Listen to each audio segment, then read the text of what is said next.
One of the main reasons why Pokémon games are so great is that you have so many different ways to play them and that therefore everyone can have different experiences with them. Not everyone started with the same game, not everyone chose the same Pokémon as their first ever Pokémon, and the total number of possible different team compositions is way too damn high for me to bother calculating.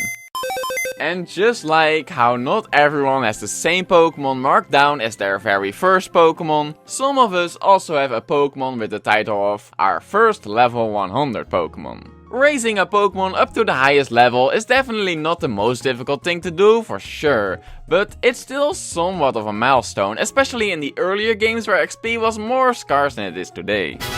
A lot of people probably had their starter Pokémon be their first level 100, but mine is a bit more of an unconventional pick, because it is in fact, as you have probably seen in the thumbnail and title, a Seaking. Why is it a Seaking? I don't know! No, actually I do know, and that is what I'm gonna explain to you in this video. See, the Pokémon game I played the most as a kid was probably Diamond, and I still am a huge Sinnoh fetus to this day. But just as you have all probably experienced before, playing the same game over and over again does get kinda boring after a while. You're probably gonna want to spice it up with challenges and conditions to make it somewhat more interesting, and one day I had the brilliant idea to play through the game as a water-type gym leader. I have done this with other types as well, but the water one is relevant to this story. I would only be allowed to use a water type Pokemon on my team, but as a gym leader, I would also need an ace Pokemon, and I happen to choose Seaking for this role. See, my ace Pokemon would have to be the backbone of my team. The strongest member would just by sight would strike fear into any opponent. I'm sure you can see now why I chose Seaking for this role.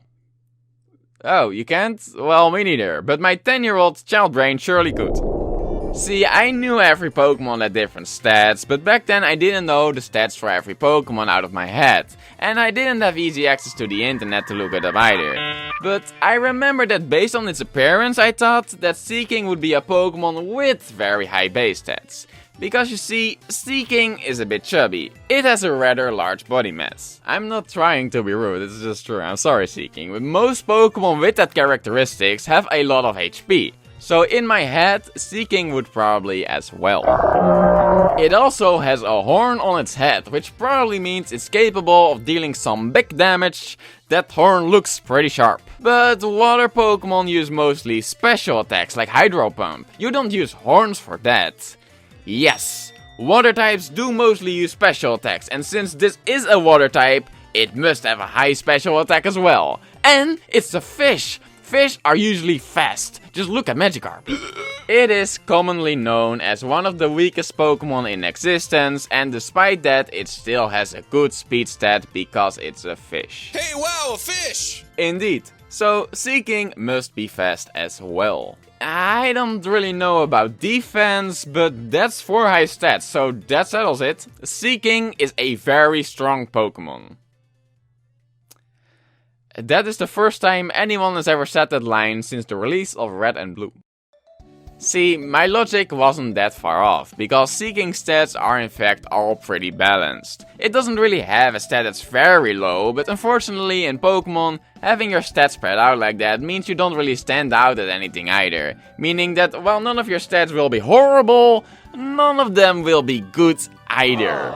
But hey, I didn't know that at the time, so I just went Seaking for Goldeen in the Safari Zone, because I wanted to be in a special kind of Pokeball, and used it as the ace of my team.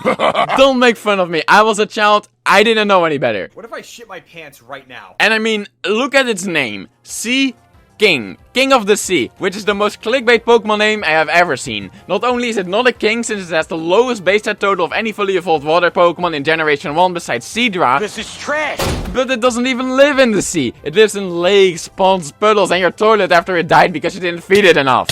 So I did this water type only challenge together with my Seaking and who knows what else, and eventually made it all the way to the end of the game where I beat Cynthia because what is a Garchomp really to a Seaking? Ice Beam! But I thought you said Seaking was bad. Yes, but if it's 20 levels higher than everything else, it's not as bad. it's still pretty bad. Seaking just is an easy Pokemon to overlevel because of all the 4 times weak to water Pokemon in Victory Road.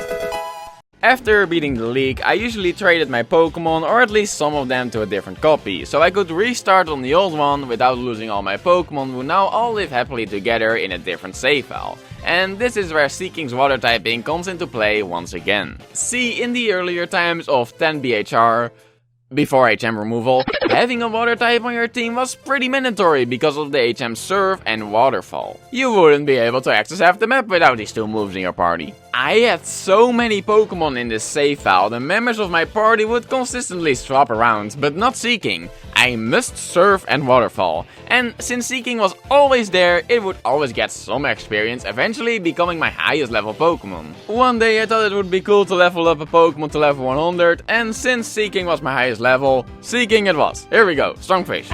Game Freak has given a lot to many different Kanto Pokemon over the years, but not to Seaking, and I can kinda see King? Why? Because its design isn't all that special and it just isn't very popular. But I will always have a special bond with it, not just because it was my first level 100, but just because I used it so much as a kid. And look, I still have it to this day. His name is Fisho because I am the pinnacle of creativity. It had Pokerus at some point, which how I got that is a story for another day, but its EVs are a mess and it's really not that competitively viable. Mostly because it's a Seaking, but still, I will keep bringing it over to the newer games, since it will always be one of my personal favorite all-time party members. It just has a special place in my heart, just like you will have a special place in my heart if you do me a favor and watch another one of my videos. Like this one. I don't know which one it is, YouTube is doing some algorithmic recommendation thing, but it's probably a fun one, or you can go seeking for one yourself. Get it Seaking, because it sounds like the name of the Pokemon who was the subject of this video. Seaking sounds like seeking. It's like